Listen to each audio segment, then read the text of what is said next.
Hi everybody, welcome to this new lecture on the oil and gas facilitating business.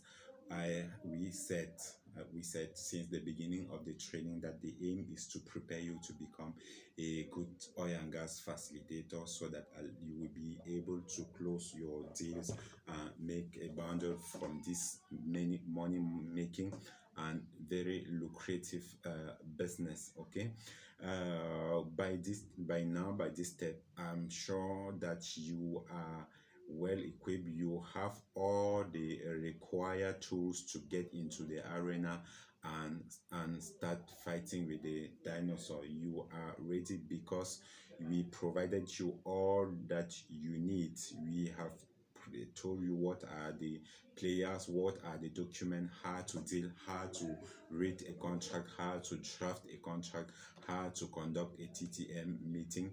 We have given you almost everything that you need in order to do this.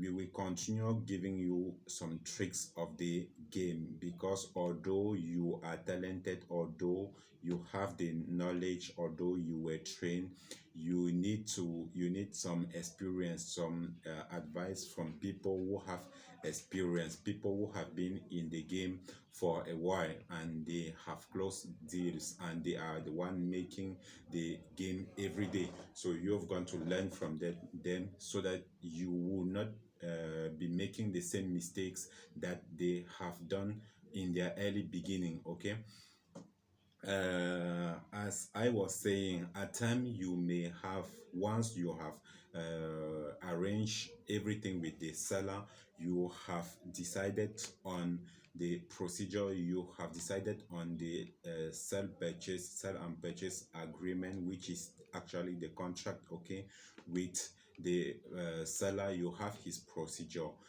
Before you present it to your seller, okay, you've got to make sure that you understand everything and you get your seller procedure to compare and see where there are differences, and if there is a differences, you call on a meeting. At time you will have a seller.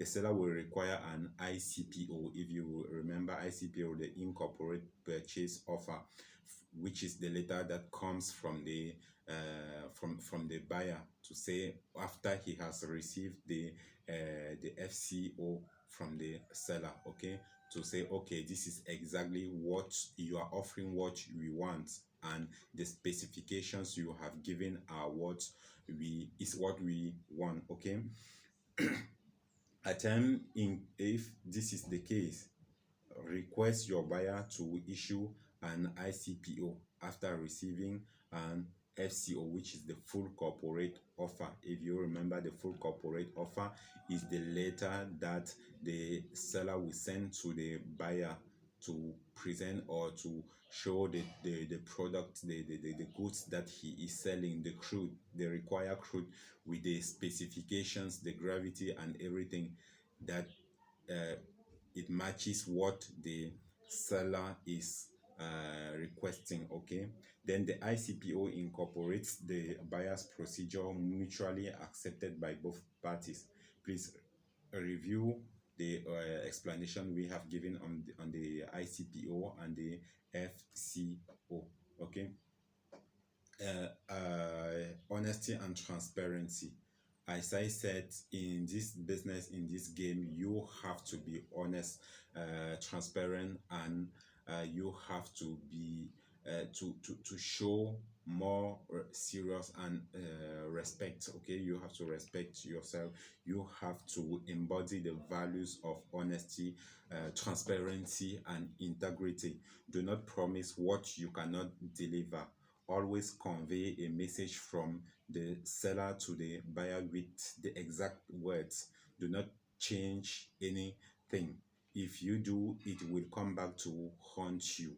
The buyer may not need your service anymore if you lie to him or misrepresented him before the seller, and vice versa. Okay, you, as I said, you have to embody the value. You have to embody the value of honesty, transparency, and integrity. Do not promise something that you cannot offer. It won't work, okay?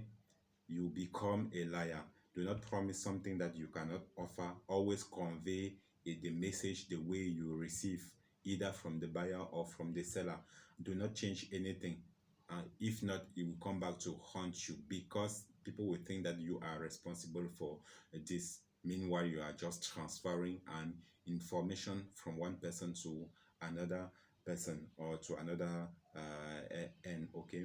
The buyer may not need you anymore in case they notice that you are not representing them in a right way. I think it goes with that saying, because consider a diplomat that they send abroad for to negotiate or to defend the interests of his country. If at any time we notice that this guy is not doing the right job, is not representing the population and the country in the right way, then he will simply be sacked, he will get terminated.